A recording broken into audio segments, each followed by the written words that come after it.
May I have your attention, please? The podcast World Awakenings, the fast track to enlightenment, is now on the air. May I have your attention, please? The podcast World Awakenings is now on the air.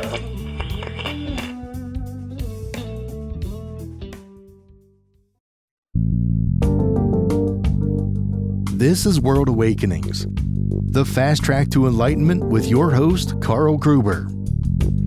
World Awakenings is a podcast dedicated to opening your mind, your heart, and your eyes to the fact that the world's population is now, more than ever, awakening to all things metaphysical and spiritual, and just how they play an all-important role in our daily life. So join Carl on this enlightening experience as he interviews metaphysical and spiritual experts to discuss, debate, and delve deeply into the hows and whys of this worldwide awakening.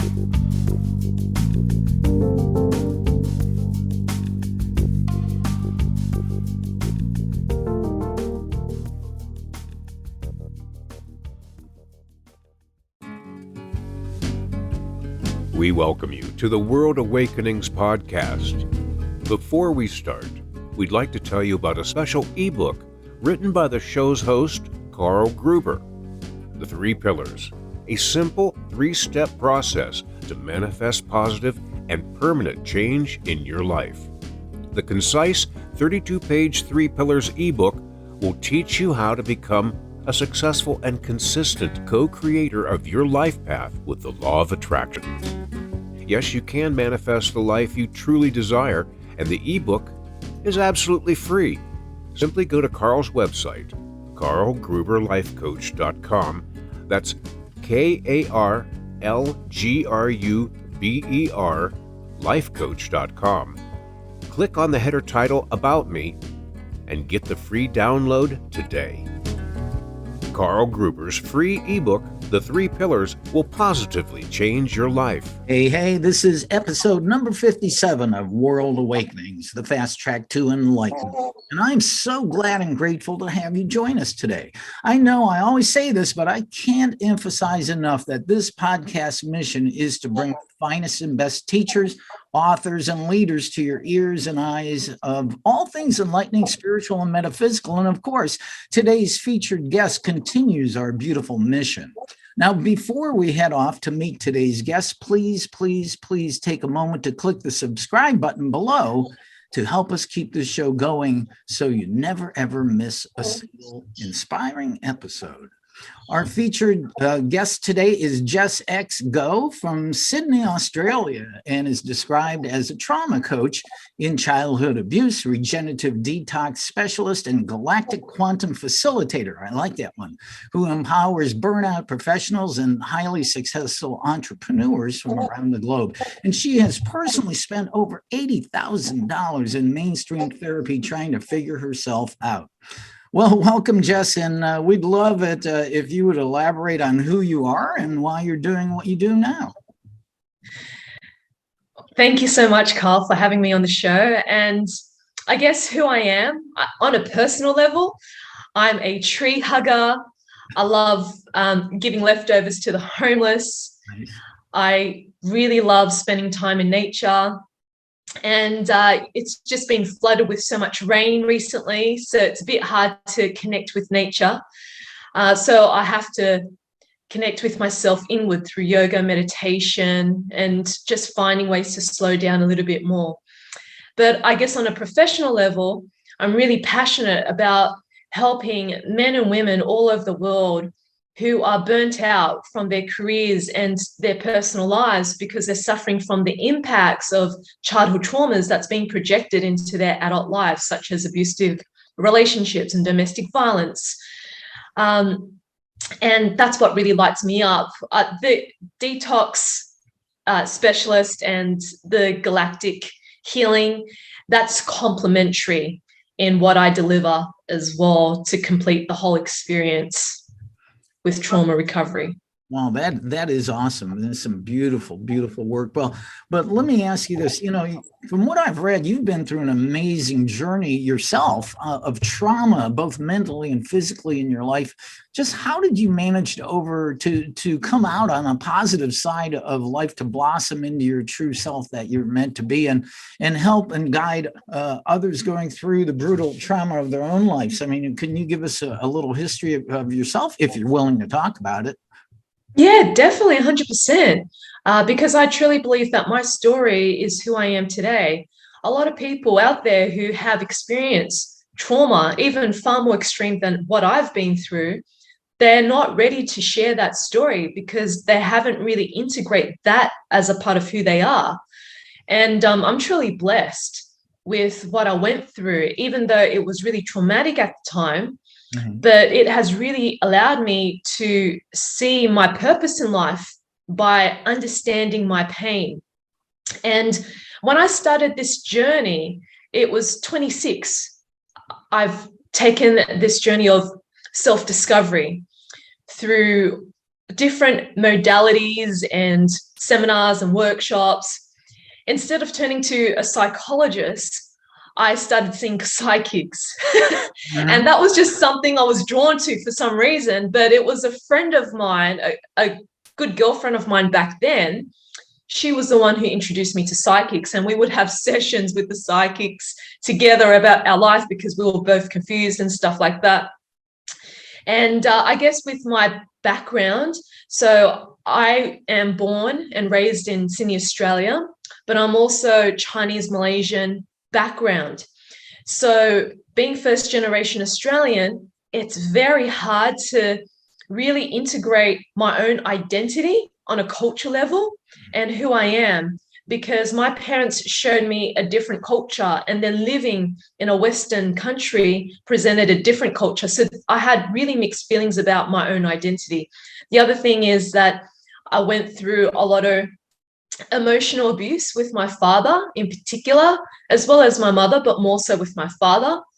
At the age of 8, he would shut me down and started to yell at me if I couldn't multiply, as he was trying to teach me timetables. And I just froze. I was in shock.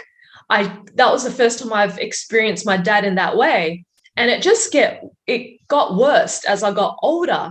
At the age of 16, domestic violence occurred between him and my mum, and he engaged in a sex addiction, which I've noticed throughout my teenage years and early 20s before he died of a heart attack. And he had porn on his computer. He had a porn magazine on his desk. He had a footage of himself with a hooker on his phone. I found condoms in his trousers when I was doing the laundry. So it really broke my heart. I felt so betrayed by my father that he would turn his back on his own family. And we worked so hard for him in the family business, the one that he created. And it's like, what's the whole point of working hard and suffer for this? And on top of that, I had to grow up very fast. I rescued my mum a couple of times from my dad's brutality. But in that rescue, I got hurt along the way. My dad was about to lay his hand on my mother, but instead he laid his hand on me because I said to him, "Don't hit her, you dickhead." And that was at the age of 18. And then he hit me. The hit didn't hurt me. It was the action and the intent that hurt me right here in my heart. And that's where I didn't feel safe. And my mom started to laugh at me, criticize me, and humiliate me, saying, "Why are you crying? Why did you say those things?" So I was humiliated at the same time by both parents. And I was on a brink of a mental meltdown where I could have gone to a mental institution at the age of 18. But what stopped me from going to that level of craziness was I had to shut down my feelings. I had to numb myself out. And so I was living in that way, like a zombie, not feeling my emotions until I start working on myself through my self-discovery at 26, I was able to get out of it by trying different modalities, seeing different teachers and seminars and courses and mentors. And I feel it's a collective experience of that healing that has brought me to where I am today. I don't think that one modality is enough or one teacher is enough. We need to branch out and try what works, what doesn't, and we can start implementing what does work for you to bring yourself to the next level. And that's what I provide for my clients. Well, I honor you for being willing to share such personal details on your own trauma, and you understand now when you're working with clients on what they go through. I do want to ask you, was there a specific, during this tumultuous time in your life, was there a specific turning point where you finally said, I just can't take it anymore, and you turned and went in the direction to become who you are now? It was at 29. That's when I've realized enough is enough. I cannot live like this anymore. So at 29, what happened to me was I was on the brink of going bankrupt because I sold 2 investment properties cash flow, and I had 6 figures in my bank account. I blew that 6 figures into a dress business that didn't make any form of profit. And I was working like my dad, carrying heavy boxes of stuff. For him, it was tools. For me, it was dresses. I worked 7 days a week. I was burnt out. I was miserable. I was angry. I wasn't making money. I was with a married man at that time, and I thought he was going to leave his wife for me. It was not the case. I was living in a shared granny flat. I hated my landlord. The flatmates I had were miserable and angry too. And it was a reflection of who I am back then. And I was so close in cutting off ties with my mother. And I just had a massive love-hate relationship with her because I was projecting so much of my pain onto her for what has happened in the past and why I am living the life that I was back then. My coach, she was a relationship coach. First time I've ever seen a relationship coach.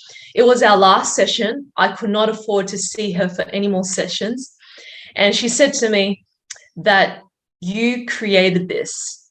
And that's when the penny dropped for me. And I realized, oh my God, I can't believe I was living in denial this whole time. Mm-hmm. And with many of my guests here, as you and I were discussing prior to coming on to the show here, I'm a student of A Course in Miracles, non-dualistic spirituality, and many of my past guests who are ACIM experts and teachers have said the same thing, that we do this to ourselves, but we don't realize it until that moment. You had to go through hell to get to a certain spot and say, oh my gosh. And I was going to ask you, what was the hardest thing you had to overcome in order to get to the current place in your life? But it sounds like it was like that at age 29. So you're in that moment. What did you do to change it all? I tell you what, it wasn't easy. It's definitely been a journey for me. And trust me, there's a lot of challenges that I face during that time as well. But it has allowed me to never give up on my business, because that has been challenging and testing me too. Should I just do corporate full time?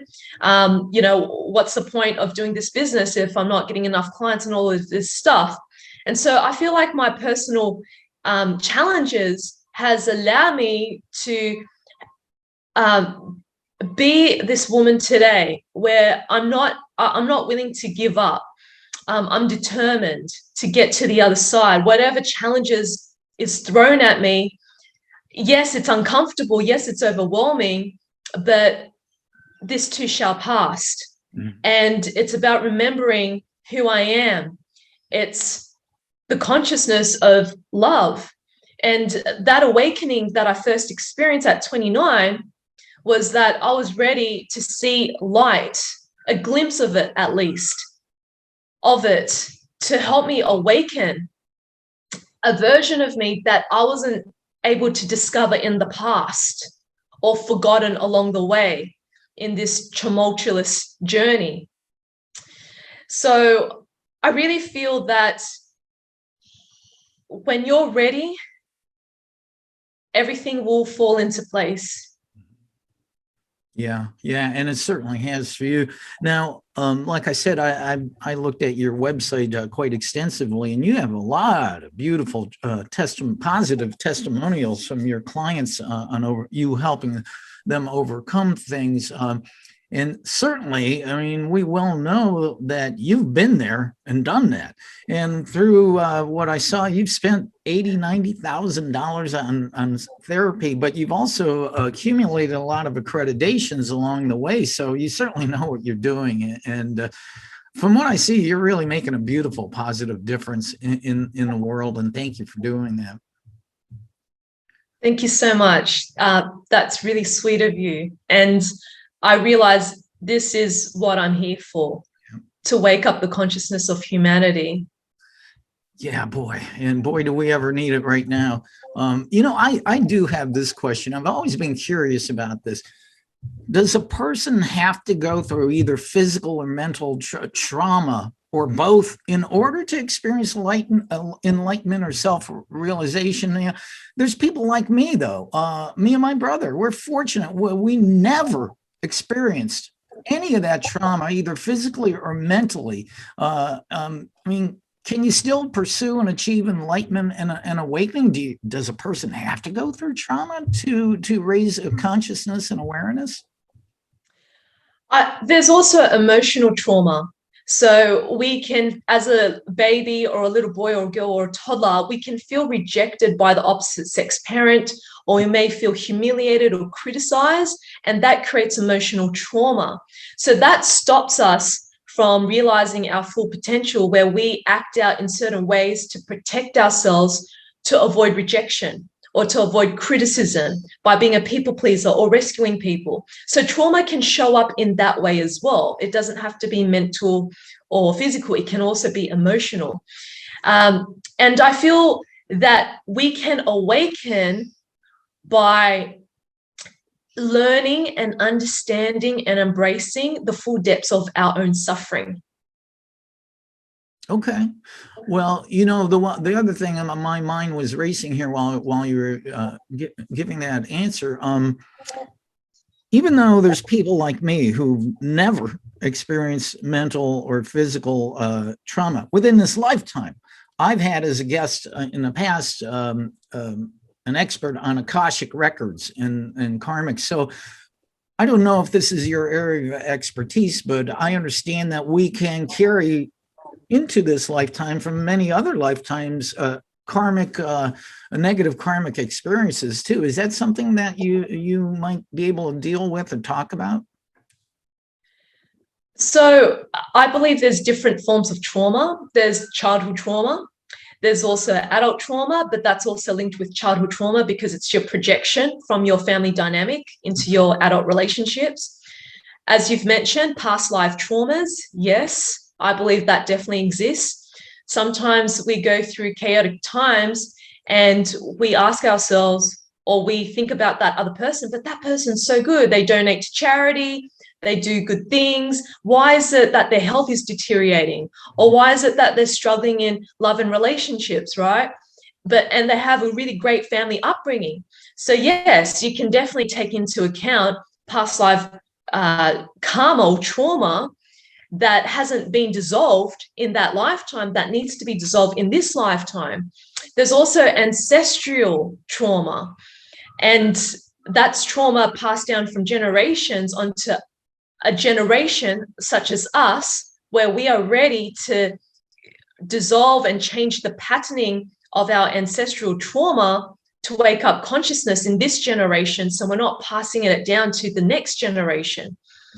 And there's also collective trauma, what's going on in the world today, society, where every single one of us are contributing to the trauma of the collective. like the patriarchal system. Yeah, great point.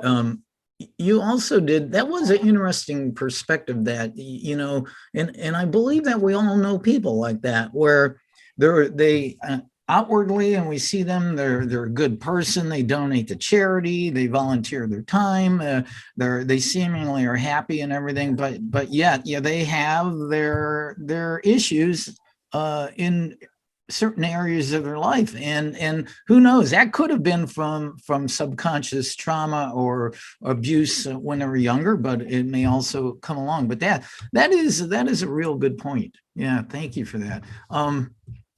Here's one thing that I believe I saw you do a YouTube video on this. Why are relationships, particularly family relationships, so prone to trauma and conflict? And you would be an expert on that.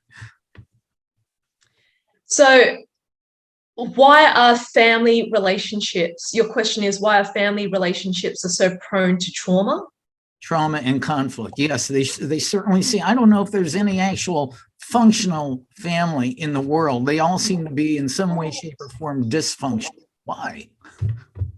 Yes, that's right. So the reason why so many of our families in the world are operating from a dysfunctional level is because they didn't have the tools, the support, and the system to dissolve and transmute their own trauma and the trauma before them. So, for example, with what I went through, I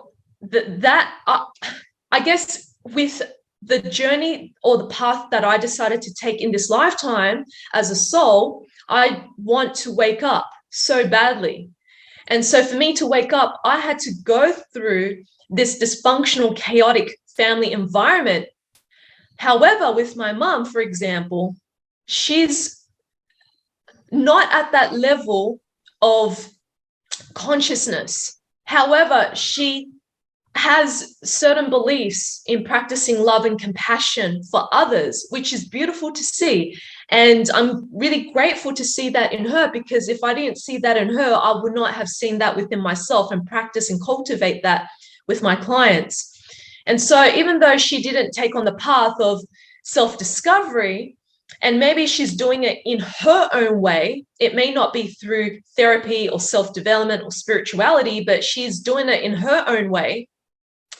That's how far she can go, perhaps, with that level of consciousness, because a lot of conflict occurs in family dynamics. As I've mentioned before, we don't have the tools, the support and systems in place because it wasn't shown to us from our parents. So my mom wasn't shown that. My dad wasn't shown that. All they were shown was dysfunctionality, favoritism over one sibling over the other, because my mother and my father, they were brought up in a family of 13 brothers and sisters each. Wow. That was the generation back then. So they're fighting for attention and love from their parents. They can't get it from their parents. And that creates trauma in itself because they don't feel love. And what happens is my dad expressed that through his sex addiction. He didn't get his needs met by my mother. My mom didn't get her needs met by her dad. So there was conflict. They didn't know how to deal with the conflict. So my dad sought out sex addictions. My mom wanted to trigger my father by saying all sorts of things, accusing him, blaming him for her suffering, and he blows up through physical abuse. The reason for that is because he was hit when he was a little boy because he couldn't write with his right hand.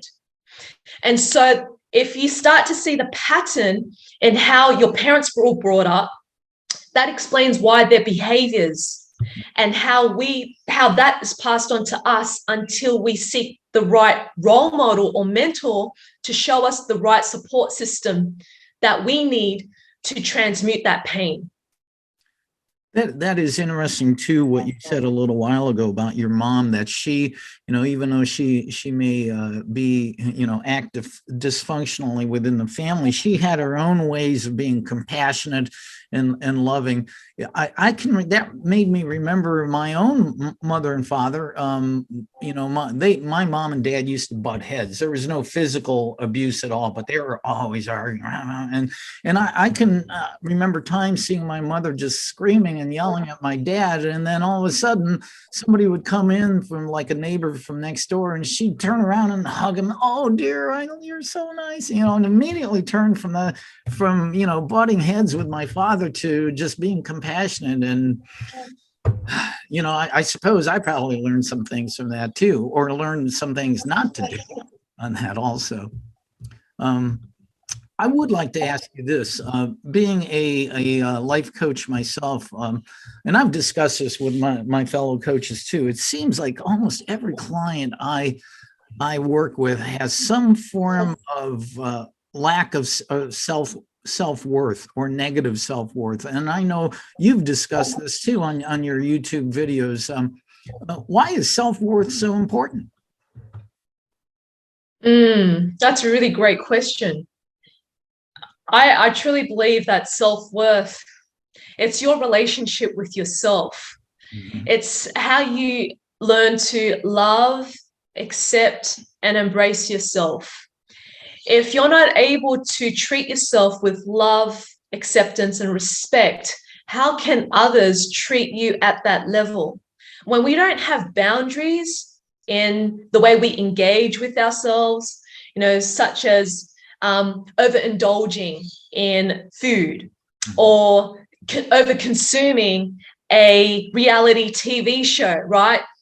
You are being programmed in a way that isn't serving you at your highest, and you're giving your power away because the energetic boundaries isn't there. The respect and love isn't there. And when we look at those platforms or channels to make us feel good through that instant gratification or to escape from our problems and switch off or numb ourselves, we forgotten what is real self-worth. We look towards the outside for it and get energy from different sources to try and fulfill our needs or to validate us, but it's just not sustainable. It's just a quick fix. And so when we cultivate a healthier, conscious relationship with ourselves by finding more enlightening ways in self-engagement, then people will start seeing you differently. They can feel your energy has shifted, your consciousness has shifted, because you decide to engage with yourself through love. How can I really embrace love in my life, even if I can't love myself 100%, but how can I just start making those steps in inviting love inside my heart? Mm-hmm. Well, and you also said something too that I recognize, that we have all been programmed in some way, shape, or form within this ego-driven society since we were tiny children. And at some point, and that's part of what this show is about, enlightenment, awakening, and growing spiritually. At some point, we have to realize that we can't march to the beat of mainstream media said you should do this, do that, or teachers, all of them were well-meaning. Most of them were, because that's how they grew up too. But at some point, especially now in this world where the population is awakening more than ever, you have to realize, okay, I am going to let go of some of this programming. And that's when you turn spiritually inwards and outwards too, and look at source. Okay, what is the truth here? Where is there a place of really true unconditional love? Yeah, you have to do that at some point. I think it's obvious with you. You've done that yourself. You have beautiful self-worth and self-love. Thank you. It's definitely still a work in progress. We all are, right? Yeah, definitely. Yeah. Well, this I've got to ask. I even kind of alluded to that in the introduction of you. I have got to ask, what you're a galactic quantum facilitator. What exactly is that? I love that term. Well, I created that term because I've learned, as you've mentioned, I'm trained in 13 different healing modalities. Wow. And so some of these healing modalities are quite energetic, such as energy healing, quantum healing, star magic. So I blend it together and call it galactic because it is galactic. So I'm calling in the galactic beings, the energy from the stars, and working through the energetic system of the person to transmute and alchemize the pain that they're holding on in their energetic body and in the physical body, to be purged and to integrate a higher frequency from these higher beings and from our galactic system. So does that mean you are in some way, shape, or form energetically or mentally in thought waves connected with our galactic friends? I would say, how I would describe it, it's tapping into the quantum field to connect with them. And they will show up if they feel called to facilitate the healing of that client. Yeah. And I think that type of healing is intuitive. I think not only do you as the facilitator intuit that this is a natural form of healing and communication with all that is, but the patient or your client is also too. I've realized that my entire life. There's many things in my life that I just intuit that, yeah, this is the right way to go. Yeah, and that's connecting to the field. Lynn McTaggart, the famous author, researcher, has that book called The Field that describes the connection of all things, all that is. It's all energetically connected. Greg Braden's book, The Divine Matrix, talks about the same thing in the unseen realm. And when I contemplate that and read that, they're incredible research that proves it all. Quantum mechanics, quantum physics. It makes sense to me. We are able to tap into that and invite quote galactic friends or just healing energies from throughout the universe. And which leads me to this. I noticed I read this too. So what is star magic healing? Is it the same thing? Yeah, so it's connecting with our galactic brothers and sisters and calling in the energy of the different star constellations to really help our Earth brothers and sisters, our clients, to transmute that pain. And, everyone is capable of tapping into this level of healing and to facilitate this level of healing because we are from the stars. We are a soul from the star system, and we have reincarnated in this physical body on Mother Earth.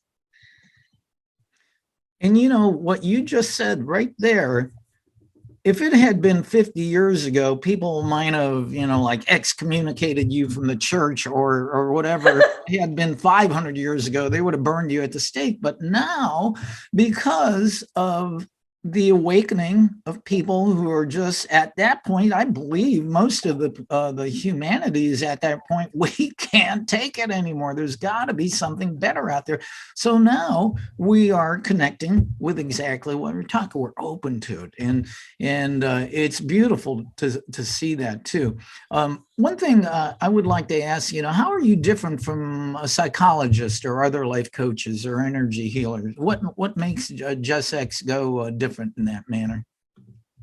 I would say a couple of things. The first thing would be that I don't just have one healing modality and you are limited to your healing according to that one healing modality. So, for example, when you see a psychologist, it's very clinical and it's very conversational. You just have a chat and that's it. You're not really healing at that point. You're just venting some stuff out maybe, and you're just getting insights about yourself, but you're not healing your trauma. I mean, that's not really healing. Let's say you might see a energy healer. Let's say they specialize in Reiki.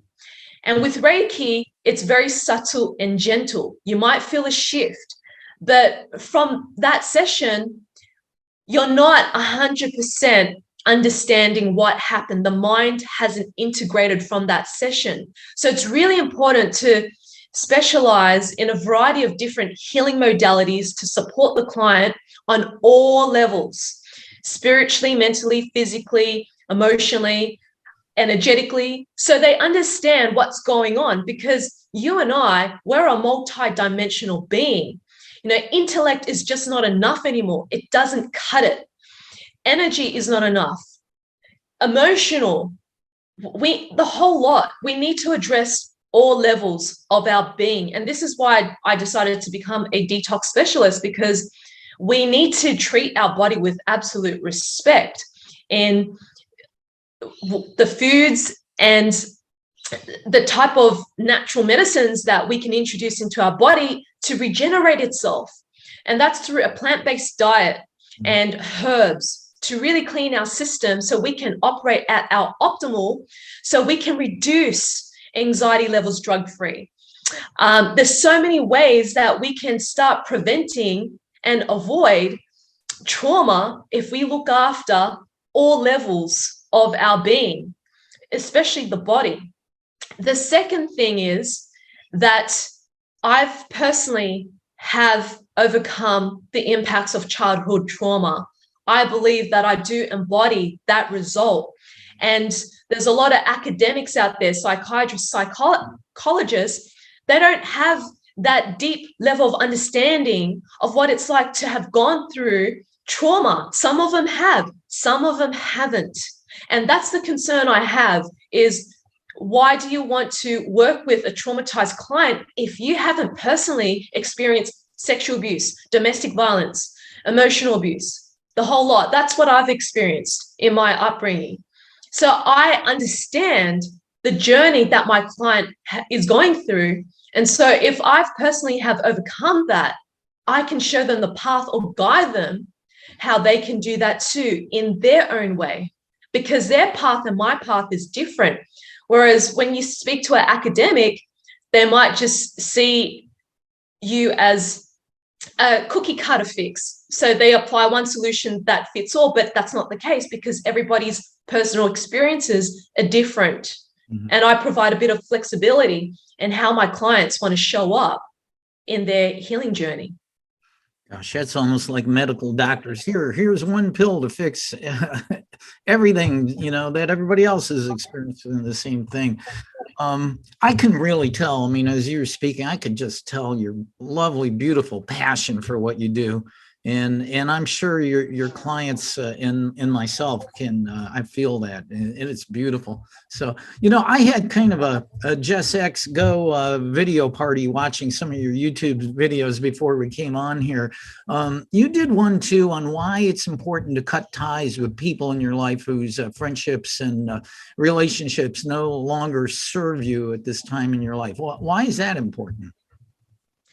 Yes, definitely. I feel it's important to support the evolution of your soul. I truly believe that every single person comes in and out of your life for a very good reason. And some people come in to this experience with you to awaken your consciousness through trauma, through abuse, by pushing your buttons, or just showing kindness, love, and compassion. Mm-hmm. So each person brings us a gift through a different experience. And so what we need to learn from every experience is, how is that supportive of my journey in this human form in this lifetime? What are the lessons that I need to get now that I didn't get in the previous lifetime, or that my previous generations didn't understand or didn't learn from the first time? So, and I guess this comes back to, when do you let people go? This is coming to boundaries. What do you feel is right for you to tolerate, and how can you create boundaries around that? So let's say if I had a friend who was definitely on this path of healing and self-discovery, but was projecting her perhaps mummy or daddy issues onto me and expecting to be more to her. And it came across as an attack.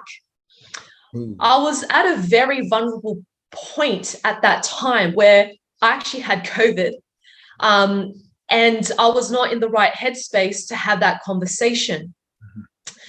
And I felt like at that point in time, that's when I do have to cut that friendship off, because it wasn't serving me. I needed to spend time alone going inward to help me recover from what I was going through.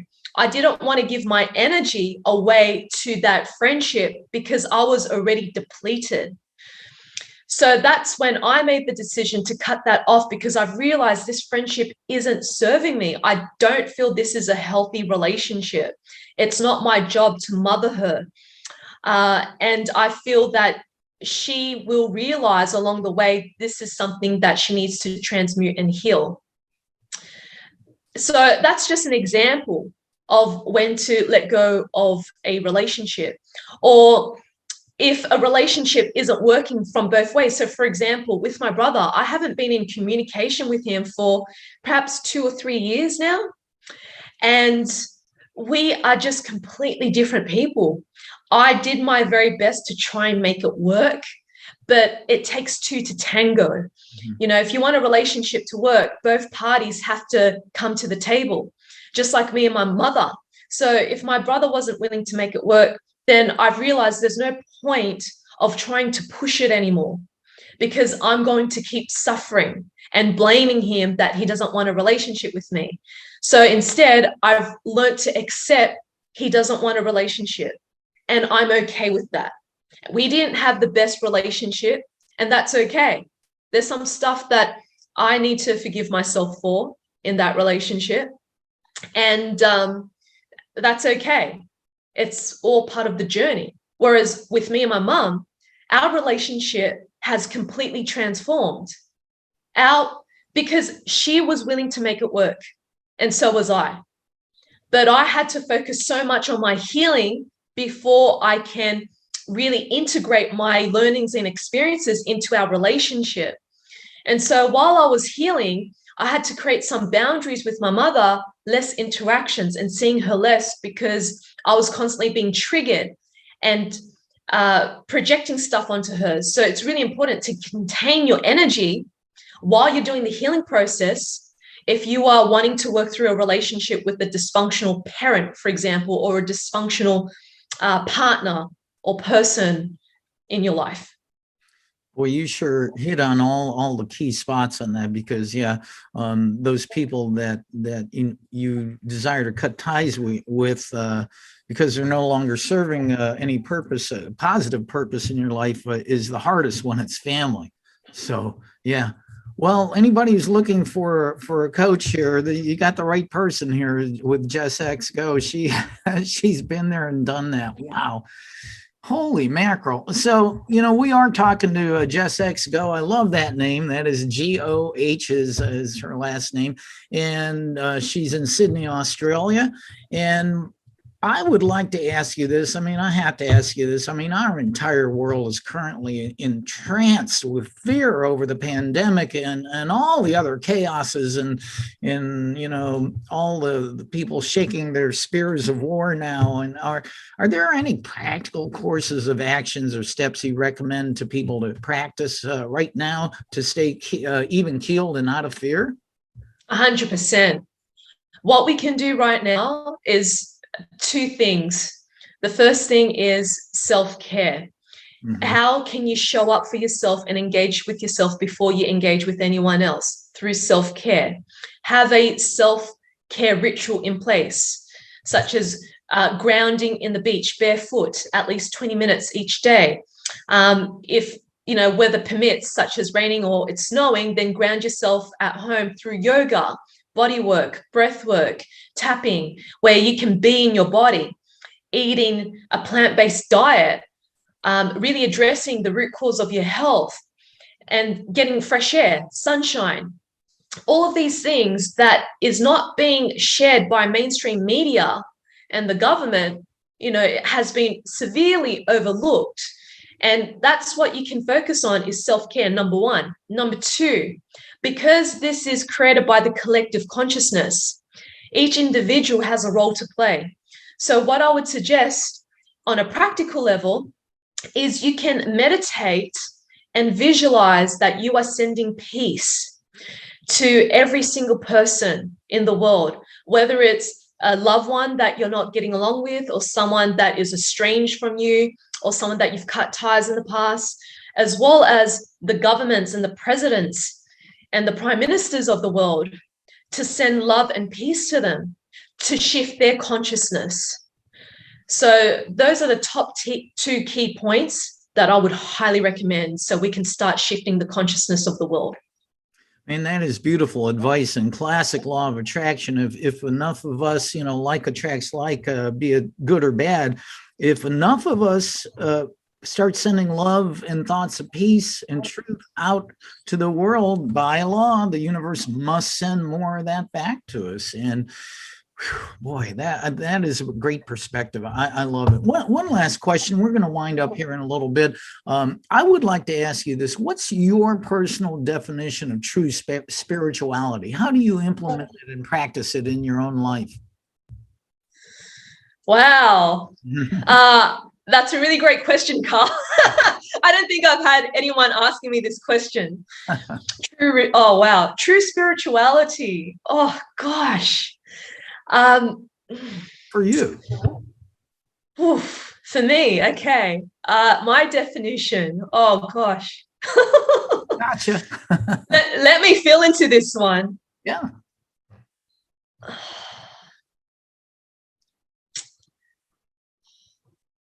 I feel true spirituality for me is exploring different dimensions and facets of life, seeing it from different perspectives rather than just one, and choose which perspective and reality that I decide to go on that is in the highest service for me and my soul's evolution in this lifetime. Mm-hmm. Yeah. Simply stated and very apt. Yeah, I could see that. Yeah, absolutely. And I think that for each and every one of us, our true individual, true spirituality is finding and pursuing our life purpose, like you and I are doing. 100%. We all have a purpose and we all have a role to play in this life. Yeah. Oh, beautiful. Thank you so much for that. I have to ask you this. I was looking, do you have any books that you've written or planning on writing in the works? Has that been in your mind at all to do something like that? It's funny that you asked that, because I'm actually researching into the process of writing a book. So let's see how that goes. I know it requires a lot of time and energy and effort, but I definitely do want to write a book one day for sure. Oh my gosh, I want to be one of the first to read it, because your story is amazing. It is awesome. And it's blossomed so that you have all these wonderful people that you've helped and everything. Do you generally just teach and speak only in Australia, or are you interested in traveling and doing events throughout the world? You have so much to offer. Thank you so much. At the moment, I've been starting to apply for speaking gigs again at Mind Body Spirit Festival in Sydney. Let's see how things goes. And I'd definitely be open to speaking internationally for sure. I wouldn't be doing it this year. This year is just very turbulent. And not the best year for travel, even though restrictions with travel is opening in Australia for international people to come back to holiday and stuff. that this year is not the year to go super out there. For me, I would prefer for things to just calm down and settle once the collective energy has settled down before I decide to travel. Mm-hmm. But for now, the way I serve my audience is through my YouTube channel, Life in Confidence, where I share free healing inner child activations, as well as amazing content and resources to truly start receiving downloads and insights around why you're living the way you're living right now because of the impacts of childhood trauma. I also serve my audience through free webinars that I offer. So there's jam packs of information that can really help you get started in your journey ahead. And I offer one-to-one personalized support through programs and courses and mentorships. Yeah, it's awesome.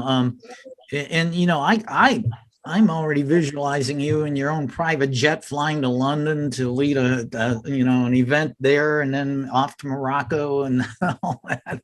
But I don't want you to get in the dressmaking business anymore, okay? No, I've had enough. I'm done and dusted. Doesn't serve me at all. Well, that was from my ego. Yeah, well, and not so much for your bank account. That's it. But that's right. Well, listen, how can people connect with you? What's your website's address? Yes, so you can come and connect with me on my website, which is www.lifeinconfidence.com. So it's Lifeinconfidence. And you can also check out my incredible resources on my YouTube channel, Life in Confidence.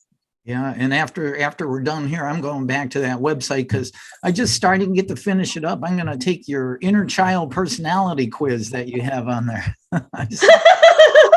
Well, you will receive a free inner child healing activation by completing the quiz. Well, I better finish it up then. So, all right. Thank you, my beautiful friend from Sydney, Jess X Goh, man. This has been phenomenal, and I wish you only the best. And thank you for healing the people of the world and yourself. Thank you so much, Carl, and thank you so much for illuminating your light and sharing your message through this amazing podcast. This has been another episode of World Awakenings, the fast track to enlightenment with your host, Carl Gruber, a certified Law of Attraction life coach. We welcome you to tune in each and every episode of this podcast, World Awakenings, as we open your mind, your heart, and your eyes to the fact that all the world's population is now, more than ever, awakening to the truth of all things metaphysical and spiritual, and just how they play an all-important role in our moment-to-moment everyday life. Much love and light to you, my friend. Thank you for tuning in.